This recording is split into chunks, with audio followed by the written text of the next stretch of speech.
पार्की भाई को सब्सक्राइब करो गाइस, 1 मिलियन करने हैं. Yo, this stuff right here, I love seeing this kind of information, by the way, because I don't really follow India that well, because I don't cover it that much. Yo, Crafton, India. Come on now. When can I go to an event? Hire me. I would love to go and speak my mind on some of those teams. As much as people think I don't like India, I do. I just don't like the fan base. The fan base can be child.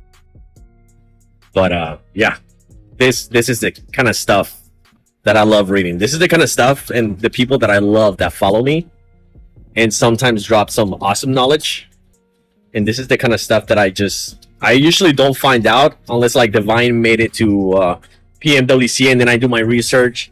Then I'll end up finding out stuff like this during my research. Otherwise, I probably wouldn't even know. So to whoever you are, thank you. And for more fans coming in, providing good intel, providing good information, I just want to say thank you. What about Tag? I think Tag is staying at the bottom, unfortunately. Tough comeback, bro.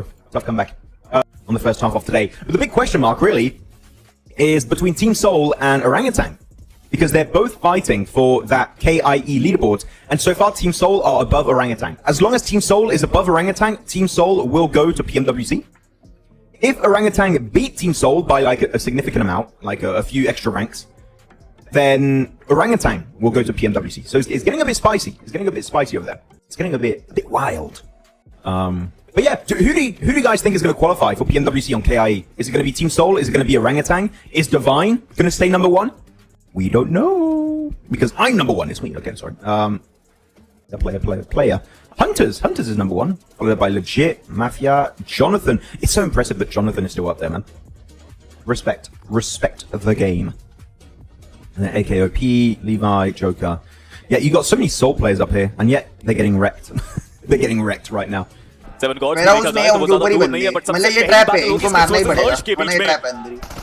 UMP जरूर यहाँ पे हर्ष के पास सामने Honey batter दोनों कोशिश कर रहे हैं कि वो पहला नॉक निकाले बट अरे नहीं ना अकेले नहीं बाहर 8 बिट की भी मुश्किल बड़ी है. 8 बिट के प्लेयर्स जो पीछे से कवर देने के लिए आए थे वो भी डाउन. बट पहला अकेले नहीं उसने साथ टीएजी को हालांकि जेली की अगर बात करें but Harsh takes another. In fact Jonathan ने स्किप्स का फ्रैग भी चुरा लिया. शानदार शुरुआत हो सकती है ये. बट जॉनथन कोशिश जारी है. सामने वशिष्ठा ई स्पोर्ट्स अभी भी काम दो चढ़ रहे हैं और अगर इस फ्लैश को मार दे मार क्या एसएमजी बैठा और वॉट ले दोनों ही प्लेयर्स को गिराने के कामयाब कंफर्मेशन नाइस कल के दिन पे हां वो गलतियां हुई 2-4 पूरे देखो स्टार्टिंग अच्छी है आई गई है और फिनिश इसकी जब बारी आई W इस रोंडो के मैप में दिया है जीएल दिया है बहुत अच्छी हुई है उनकी. बट क्या ये जीएल दिया है भाई ने पुरानी राउंडों में जी अभी तक कोई फ्रैग निकला नहीं. बट रेक्स बॉय को तो देखिए हर्ष को कैसे डाउन ले के नाइस वन रे एक और बार दी सीरी ओबे यार सही समय पे आए.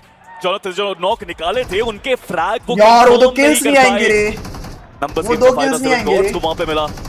बट टीम में लगातार स्प्रे डाउन यहाँ पे करते हुए सोल की एक गाड़ी में 2 खिलाड़ी लगातार वो स्प्रेस चल रहे हैं. वो काम कर रहा है भाई के ऊपर. और रोटेशंस में पहले भी कई बार परेशानी आई टीएजी को, इस बार भी आती हुई. जहां पर डीबीएस के शॉट्स बहुत सारे वहां पर दागे गए. पर टीम सोल थोड़ा उनको जल्दी गाड़ी से उन्होंने दूसरे प्लेयर नकुल वो भी यहां पर डाउन कर दिया. टीम सोल हर्ष टीएजी को यहां पर बाहर करने के लिए आए थे. हर्ष का पलटवार आया और 2 प्लेयर्स को उन्होंने गिरा दिया. टीम सोल हर्ष वेंट हार्ड ब्रो छोड़कर यहां से निकलना पड़ा. पर गॉब्लिन उनका फ्रैग और ओरांगुटान लेकर गई. और जोकर उन्होंने कहा 3 तो आपने एलिमिनेट कर ही दिए. आइए मैं जरा एक कोशिश करता हूं. हर्ष एचपी उनकी बहुत कम है. Joker versus Jonathan joker versus Jonathan joker versus Jonathan surviving but for how long that's the question. Spotted है क्योंकि टीएजी के बाकी प्लेयर्स भी पीछे भी आ गए. 3 तरफ से गिर गया can not be done. Jelly के साथ मिलकर इस फाइट को जीता. लाजवाब हर्ष का एफर्ट. टीएजी ने हराया भाई हर्ष बीजीआईएल जीतने के बाद ये वो हर्ष. मैं अभी भी सोचता हूं कि अगर आपके पास एआर है एआर से वहां पर ट्रेसिंग कर सकते हैं. बीएमपीएस 2026 ग्रैंड फाइनल्स का सबसे बड़ा चिकन डिनर जो आया है डे 2 के एंड पे आया है. कुछ सेकंड आ गए कि डे 3 की शुरुआत भी एक सेकंड छोड़ो. जीडीआर 93 पर है. सेकंड आई है जीडीआर अभी 93 पर. 130 पॉइंट पे डिवाइन है. GDR is second. Does the trophy magnet have it in himself. क्या ट्रॉफी मैग्नेट के पास अभी भी वो है? This is a big comeback. Big comeback. Big comeback. 93, they are second. 130, 93, 91, 91, 90. Top 5 में ही गेम है सिर्फ. Genesis, Godlike, Victorous Sumus, God's Reign and Divine. Team Soul is on 69. Nice. We have 8-bit on 69. Nice. OG 54. भाई OG and Soul में 15 points का difference है. 130, Divine, God's Reign 93, Victorous Sumus 91, Godlike 91, Genesis 90. ये है top 5. इसी के अंदर से विनर्स आएंगे, याद रखो. ठीक है. 136 इसमें तो कोई नहीं है, ये तो अभी कंफर्म ये पकड़ के चलो, ना भी खेले कल तो भी इसके ही है. तेज कमबैक हो. कमबैक मतलब अभी वही है कि भाई ऑल इन जाना है इनको. अभी ये नहीं सोचना है कि भाई ये पॉइंट्स चाहिए, इतने पॉइंट्स चाहिए. कल ऑल इन जाना है. जो हुआ सो वैसे भी नथिंग टू लूज वाले सीन है. जीत तो सकती नहीं है, यहाँ से कोई पॉसिबिलिटीज नहीं है. सिर्फ मैं आपको होप दे के ऐसा नहीं कि भाई जीत जाएंगे, वो कोई चांस ही नहीं है. बस वो ये कि कल ऑल इन जाना है. जो हो गया सो हो गया, उसका एक्सेप्ट एंड मूव ऑन करो एंड कल अपना 100% दो. क्योंकि यहाँ से अगर अभी भी गंदा खेले तो कोई फर्क नहीं पड़ते. अगर अच्छा खेले तो कहीं ना कहीं ऊपर जाके एंड करेंगे. तो वैसे बट मैं ये चाहता हूँ, मैं कल ये देखना चाहता हूँ कि भाई दिल खोल के खेले. रिजल्ट्स जो भी है फर्क नहीं पड़ते, दिल खोल के खेले. बाकी और एक चीज मैं आपको बोलना चाहूंगा कि भाई हेट मत करो, किसी को भी हेट मत दो, चाहे परफॉर्मेंस कुछ भी हो. ये अपने TIG का पहला ऑफिशियल है. होपफुली यहाँ से बहुत सारी चीजें सीख के जाए एंड अगले अपकमिंग इवेंट्स में वो और अच्छा करिए. एंड वो जो ट्रॉफी का सपना है जेली और जॉनी का, ऑफ कोर्स पूरी टीम का ही है, बट जितना क्लोज माइंड के हूँ मेरे को पता है कि भाई बहुत डेस्परेट है, वो ट्रॉफी जीतने को बहुत मेहनत कर रही है. तो अपकमिंग टूर्नामेंट्स में वो यहाँ से सीख के और अच्छा करिए and best of luck to them. बाकी डोंट हेट एनीवन, सब अच्छा खेल रहे, सब अपना 100% दे रहे भाई. यहाँ पे कोई हारने के लिए नहीं खेल रहे. बाकी रिजल्ट्स अभी आई नो डाइजेस्ट नहीं हो पा रहे आपसे. ऑफकोर्स मेरे को भी यहाँ पे बुरा लग ही रहा है कि भाई इतना अच्छा करने के बाद भी ये रिजल्ट है, बट कोई इशू नहीं. ये चीज़ को एक्सेप्ट करो, डाइजेस्ट करो एंड मूव ऑन करो. बाकी कल के दिन पे मिलते, फुल ऑन मोटिवेट करो अपने भाई लोगों को and see you all tomorrow. Take care, good night and love you all. मिलते From the Indian gaming community, the one and only Scout OP. Scout, so good to see you. Not just grand finals में, but BMPS में जब आप अपनी team के साथ उतरे Quantum Sparks and consistently आपने परफॉर्म किया, but unfortunately you could not make it to the grand finals. लेकिन इस समय जो ग्रैंड फाइनल्स में जो टीम है जो इस समय क्वालिफाई कर चुकी है, आपने अभी तक जितने गेम्स देखे हैं, जितना आपने ऑब्जर्व किया है, आपको क्या लग रहा है BGMI इस समय सही हाथों में है? 100%. We have crazy talents right now. हमारे पास इतने इंस्टेंट स्किल्ड प्लेयर्स है और I think today is the day of comeback. As you say कि सेकंड डे होता है जहां पे या तो आप रेस में रहते हो, या तो आप चेस करते हो, या तो अपनी लीड बनाते हो. तो it's gonna be interesting day. And थोड़ा सा अगर रिवाइंड करें 2024 की तरफ जाएं, तब आप की एक टीम जिनका पहला दिन उतना अच्छा नहीं गया था, दूसरे दिन डोमिनेट किया, तीसरे दिन इतना डोमिनेट किया कि ट्रॉफी उठा के गए. तो क्या RNTX से भी आप यही उम्मीद कर रहे हैं डे 2 में? When you are in jersey of TX or RNTX, comeback is possible 100%, no matter how far you are. All right, and Scout, जिस तरह से आपने सरप्राइज किया BMPS में, आप आए एक टीम के साथ, क्या आगे चलते हुए और ऑफिशियल टूर्नामेंट्स में आप दिखेंगे? 100%. Now I think एक बार मैंने स्टेप बैक किया था and that was a learning lesson and I'm back stronger than ever, feeling super confident and yes, you will be seeing me for next couple of years for sure. Wow, so that's a big update from here कि you will be seeing Scout in the next coming years as well. And इस समय जो कल का दिन रहा वो RNTX के लिए उतना अच्छा नहीं रहा. तो क्या डिस्कशन हुई, क्या आपने टीम के साथ इंटरेक्ट किया, कुछ मोटिवेशनल वर्ड्स बोले? व्हाट वाज द इंटरेक्शन कि आज जो टीम उतरी है वो कॉन्फिडेंस के साथ उतरी? I think motivation and all everything is just बोलते हैं ना कि शोर वाली चीजें हमें मोटिवेट कर दिया. लॉन्डन ने जो अपनी खुद की प्रैक्टिस कर रखी है और हमारी टीम थोड़ी सी रिदमिक है. They need to find that rhythm. तो वो रिदम उन लोग जितनी जल्दी ढूंढेंगे उनके लिए टूर्नामेंट उस हिसाब से उतना इजीली कन्वर्टेबल रहेगा. अभी व्हाट आई कैन फील कि अभी वो रिदम ढूंढने में दिक्कत आ रही है. तो वे दे आर प्लेइंग, तो वही है, लॉबी को जो भी टीम जल्दी समझेगी वो टीम चैंपियनशिप उठाएगी. मेरे साथ है इस समय Amit, the coach of divine gaming. And अगर टीम्स की बात करें, जब टीम अच्छा परफॉर्म नहीं करती है एक दिन में, तो ऑब्वियसली कोच की एक बहुत बड़ी जिम्मेदारी होती है to pump up, to motivate the team. लेकिन अमित, मैं आपसे जानना चाहता हूँ, जब आपकी टीम इतना अच्छा परफॉर्म करती है डे 1 में, तब कोच की क्या रिस्पॉन्सिबिलिटी होती है डे 2 से पहले? तो सबसे जो बेसिक चीज़ होती है वो ये होती है कि ये मेक श्योर करना कि आपकी जो टीम का प्ले स्टाइल है वो चेंज नहीं हो रहा.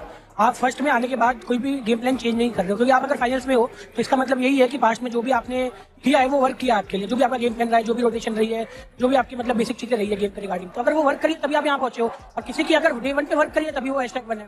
तो वो जो जोन होता है उस जोन से मतलब ऊपर भी नहीं जाना है और नीचे भी नहीं जाना, ओवर कॉन्फिडेंट भी नहीं होना है, ओवर एग्रेशन में दिखाना है और पैसिव भी नहीं होना है सोच के कि हमें बस सेफ खेलना है, ऐसा भी नहीं होना है। तो बस एकदम एक जो परफेक्शन होता है कि जो एक परफेक्ट गेम होता है वही आपको करना है, जहाँ पे आपकी थर्ड पार्टी है, जो भी मतलब डिफॉल्ट गेम प्लान्स होते हैं जैसे आप डे 1 पे कर रहे हो आपको वैसे ही सेम रहना है, अपना कुछ भी माइंडसेट चेंज नहीं होना चाहिए। एंड डे 1 की अगर बात करें हमें ऑफ कोर्स 32 पॉइंट्स का लीड था, 2 चिकन डिनर्स थे एंड उसके साथ एक मोटिवेशन के साथ डे 2 पर आपकी टीम उतरी है। आपके हिसाब से एज अ कोच क्या डे 2 अभी तक आपके हिसाब से अच्छा जा रहा है? आई मीन एवरेज ही जा रहा है, जो एवरेज पॉइंट्स होते हैं वही है। तो अभी मैं इसको मतलब अच्छे में तो बिल्कुल भी काउंट नहीं करूंगा और बुरे से और एवरेज के बीच में ही चल रहे हैं अभी। एंड जब आप इतने मार्जिन के साथ लीड ले लेते हैं तो आपने क्या अभी तक महसूस किया है कि आपकी टीम टारगेट हो रही है इस समय लॉबी में? टारगेट का देखो ऐसा है कि एक आप ये बोल सकते हो कि पार्ट ऑफ गेम है, तो जो टीम्स को पता है कि शायद वो अगले इवेंट में नहीं है वो कर सकती है ओपन टारगेट, बट अगर कोई और स्ट्रैटेजी मतलब एक स्ट्रैटेजी वाला टारगेट होता है रोटेशन कट करना वो तो चल जाता है उतना, बट अगर कोई ओपन टारगेट करता है तो मतलब कहीं ना कहीं उसके दिमाग में रहता है कि कल को ये टीम अगले फाइनल्स में होगी, और जो टीम टॉप 5 में होती है वो ये रिस्क नहीं उठाना चाहती, जो बहुत कंसिस्टेंट खेलने वाली टीम है वो जनरली लॉन्गर रन में मतलब ये बहुत बड़ा मतलब एक तरीके से खराब चीज़ होगी उनके लिए, क्योंकि मतलब ऐसा नहीं है कि हम भूल जाएंगे, कल को हो सकता है कि हम उनकी जगह और वो हमारी जगह हो किसी और इवेंट में, तो हम वैसे भी बदला लेने में बहुत वो रखते हैं कि हम छोड़ते नहीं है, तो जो जैसा भी करेगा उसको अगले इवेंट में वैसा भी लेगा। एंड निंजा बॉय का रोल आपकी टीम में बहुत ज्यादा बेहतरीन रहा है, लेकिन इस बार आपकी टीम में एक नया चिराग आया है विच इज नाइट। तो नाइट का रोल के बारे में थोड़ा सा बताइए, जिस तरह से उन्होंने हैंडल किया है इस प्रेशर को, इस मंच को, उसके बारे में थोड़ा सा बताइए। तो बेसिकली पिछले साल मतलब जब BMIC के बाद हमें एक प्लेयर चेंज करना पड़ा अनफॉर्चुनेटली, तो उसका हमें जो मतलब उसका जो हमें दूसरा प्लेयर सेम ढूंढना था तो वो मतलब ऐसे मिल नहीं रहा था, और उनका जो मेन जो हम चीज़ लूज कर रहे थे इसमें वो था कि इतना लंबा जो टाइम सिनर्जी था बाकी 3 प्लेयर का वो ब्रेक हो रहा था, तो हमें कंप्लीट प्लेयर चाहिए था, और जैसा भी हमें प्लेयर चाहिए था जैसा हमारे दिमाग में था, हमारे दिमाग में अगर ये था ना कि हमें बस इतना मिल जाएगा, इतना ही चाहिए, हमें ये चाहिए, तो हमें उसके ऊपर ही मिला है वो प्लेयर, तो वो एक ऑलराउंडर प्लेयर है, जब जैसा चाहिए होता है तब वैसा डिलीवर कर देता है वो। ऑलराइट, इस समय ऑलराउंड प्लेयर की तो बात हो चुकी है, लेकिन इस समय डिवाइन गेमिंग की तरफ से ऑलराउंड परफॉर्मेंस देखने को मिल रहा है। अब देखते हैं डे 2 में भी क्या उतना ही डोमिनेट करते हैं जितना इस टीम ने किया था डे 1 पर डोमिनेट। जीगोड एक्सीडेंट है, ये कब हो गया? क्या बात कर रहे, ये तो ये मजे ले रहे क्या तुम लोग? कॉल नहीं उठा रहा भाई, मेरे को लग रहा है मजे ही ले रहे तुम लोग। ऑल गुड भाई, कर दिया मैसेज। काहे भी इतना स्पैम कर रहे, आते ही इतना अटैक दे रहे, ये हुआ वो हुआ, इससे क्यों करते भाई? मत करो, जीगो ने स्ट्रीम कर दी। अरे तुम लोगों ने ही मस्ती की रहेगी भाई उसके साथ, वरना वो भाई वो बहुत डेस्परेट है ब्रो, वो बंदा मतलब वो खुद चाहते हैं कि वो कुछ नया नया करे, तुम लोगों ने कुछ काट किया रहेगा, उसको उल्टा सीधा बोला रहेगा आप लोगों ने, तब जाके उसने ऑफ की होगी, वरना मैं भाई उसको जानता हूँ, मेरी बात भी होती है उससे जीगो से अच्छे से। वो खुद चाहते हैं कि कुछ नया नया कंटेंट अपलोड करे, या फिर लैंड से सारा वॉच पार्टी हो गया, फिर IRL हो गया, ये सब वो करे, तो कुछ तो हुआ रहेगा, आप लोगों ने कुछ तो किया रहेगा, या तो तुमने चैट में उसको कुछ पेला रहेगा, या तो कुछ ऐसे कुछ भी ऐसा लेफ्ट राइट से टॉपिक निकाल के उसको दिया रहेगा, चिपकाया रहेगा उस पर। चैट में LL स्पैम कर, अरे उतने से फर्क नहीं पड़ता है, ये तो मेरी चैट में भी कल हो रहा था। अब वो LW ये सब तो चलते हैं, वो तो एक पार्ट है, एंड वो डाइजेस्ट करना क्रिएटर का काम है, ये ऐसी चीज है वो डाइजेस्ट करना पड़ती है, क्योंकि मेरे पे भी बहुत लोग कुछ भी टेढ़ा मेढ़ा लिखते हैं, बट मैं डाइजेस्ट कर लेता हूँ, मेरे को इतना फर्क नहीं पड़ती है से, समझ रहे हो? एंड मैं भी यही चाहूंगा कि जो भी क्रिएटर्स अपने स्ट्रीम कर रहे या कंटेंट डाल रहे, अगर ऑडियंस L लिख रही ये लिख रही, वो सबको चलो ठीक है, एक बार को मायने लो, बट जो अपना काम है वो आपको करना ही है। नो डाउट आपको सामने रिएक्शन क्या आ रही, अगले स्ट्रीम में ट्राई करो कि वो चीजें तुम लोग गलती ना करो, बट जो काम करने के लिए आप आए हो उसको स्टॉप करके तो मत ही लो, मेरा मानना ये है, पूरा काम कर लो, अगले स्ट्रीम में ध्यान रखो कि भाई वो चीज रिपीट ना हो एंड गलती ना करो, क्योंकि मैंने जो अभी 8 साल में सीखा है, मैंने यही सीखा है, मेरे ऊपर भी बहुत सारे लोगों ने कुछ ना कुछ नया नया चीज बोला है अभी टाइम पे, बट फिर भी तुम्हारा मैं अपना काम करते 6 घंटे की स्ट्रीम निपटाता हूँ, फिर मैं पूरा चेकआउट करता हूँ कि भाई मेरे से क्या मेजर गलती हुई है, एंड फिर मैं ट्राई करता हूँ कि वो गलती मैं रिपीट ना करूँ, मेरा ये रहता है। गाइस, अगर आप भी मेरे जैसे जॉनथन के फैन हो और जॉनी की टीम की हाइलाइट्स देखना चाहते हो तो चैनल को जरूर सब्सक्राइब करो और नोटिफिकेशन बेल आइकॉन भी दबाओ ताकि एपेक्स गेमिंग की कोई भी जबरदस्त हाइलाइट्स आपसे मिस ना हो।